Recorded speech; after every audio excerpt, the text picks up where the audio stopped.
بسم اللہ الرحمن الرحیم۔ اللہ عز و جل نے جو عظمت اور جو شان قرآن مجید کو عطا کی وہ کسی اور کلام کو حاصل نہیں۔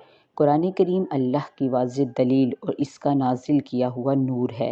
ارشاد باری تعالیٰ ہے سورہ نساء آیت نمبر 174، یا ایہا الناس قد جاءکم برہان من ربکم وَأَنزَلْنَا إِلَيْكُمْ نُورًا مُبِينًا۔ اے لوگو، بے شک تمہارے پاس تمہارے رب کی طرف سے واضح دلیل آ گئی اور ہم نے تمہاری طرف روشن نور نازل کیا۔